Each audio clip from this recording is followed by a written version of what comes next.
कब लाइन में आ जाए।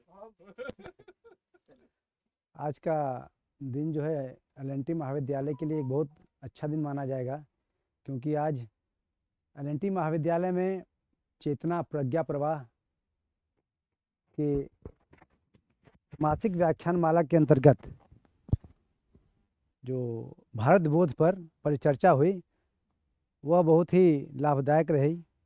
इसके प्रमुख वक्ता के रूप में doctor Devendra Pratap Tiwari ji RDS college के थे। उन्होंने सूत्रबद्ध रूप में अपने विचार रखे। छात्र छात्राओं की संख्या लगभग 60 के आसपास थी और परिचर्चा के क्रम में कुछ बातें थीं जो बच्चों तक पहुंचाने का प्रयास की गई। अभी जयकांत सर ने भी अपने स्पष्ट विचार रखे। इसी क्रम में मैं कुछ अपने विचार आप लोगों में साझा करना चाह रहा हूं।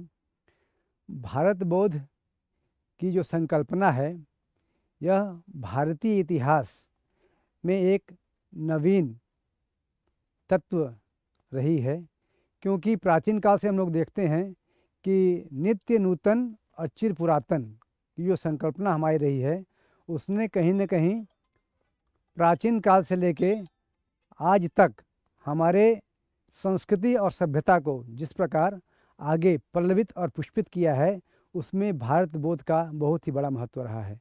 मैं बात आपकी इस वर्तमान संदर्भ में कुछ कहना चाहता हूँ कि आखिर जो भारत बोध है इसको लेके विश्व हमारे समक्ष क्यों परेशान है, क्योंकि भारत बोध यह विश्व भी जानता है कि यह भारतीय जिस समय इनको अपने राष्ट्र का बोध होगा उस समय इनकी जो अंदर समृद्धि है यह कई गुना बढ़ जाएगी। जहाँ तक हम लोग जानते हैं आधुनिक काल के इतिहास में कि मैकाले व इनके शिष्यों के द्वारा शिक्षा पद्धति के माध्यम से भारत के प्रति जो आम जनता थी उनके मन में समय के साथ साथ हीन भावना को प्रवेश करने का कार्य किया गया बहुत ही सिस्टमेटिक तरीके से। भले ही हम लोग बात करते हैं मैकाले की, उससे पहले हम लोग बात करते हैं वारेन हेस्टिंग्स की, या उसके बाद हम लोग लेते हैं मैक्स मुलर की। लेकिन मित्रों, मैक्स मुलर के बारे में हम लोग बहुत कम जानते हैं। कहा जाता है कि 40 वर्ष उसने संस्कृत पढ़ा, लेकिन संस्कृत पढ़ने के बाद उसका माथा ठनकर उसने अपने पिता को पत्र लिखा था कि अगर यही संस्कृति सभ्यता इतनी उज्ज्वल रहेगी तो यहाँ पर शासन करना बहुत मुश्किल हो जाएगा। तो वहाँ से जवाब आया था कि तुम उनके ग्रंथों को पढ़ो, उनके ग्रंथों से जो तुमको नकारात्मक बातें लगें उन बातों को आप निकालिए। और मैक्स मुलर ने इसलिए मनुस्मृति का चयन किया क्योंकि अपने 40 वर्ष के संस्कृत के जानकार के स्वरूप में वह मनुस्मृति को कुछ अंश पढ़ पाया था, और वह अंश पढ़ करके उसने जो 5% उसमें कमियां थी वह बाहर निकाला, और उसी 5% कमियों को उठा करके अंग्रेज़ों ने 95% बढ़ा चढ़ा के हम भारतीयों के सामने प्रस्तुत किया।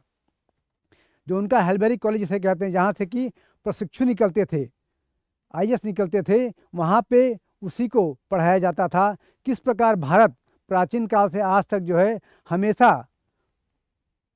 आक्रमणकारियों के माध्यम से पराजित होता रहा है। हमारी अपनी गौरव की कोई सीमा न रही, हमेशा हर बार हमें खंडित करने का प्रयास किया गया। अर्थात जो शासक यहाँ आया वह विजयी हुआ और जिसको हमने आत्मसात किया हम पराजित हो गए। कितनी बड़ी विडंबना है कि विदेश से जितने लोग आए कहीं न कहीं वह अवश्य उनको आवश्यकता थी, वे या तो आक्रांता थे, या तो भिखारी थे, या तो यात्री थे। जब वो भारत आए तो अपनी आवश्यकता के हिसाब से आए, और हम भारतवासियों ने कभी भी अपने को बाहर ले जाके अपना विकास करने का प्रयास नहीं किया।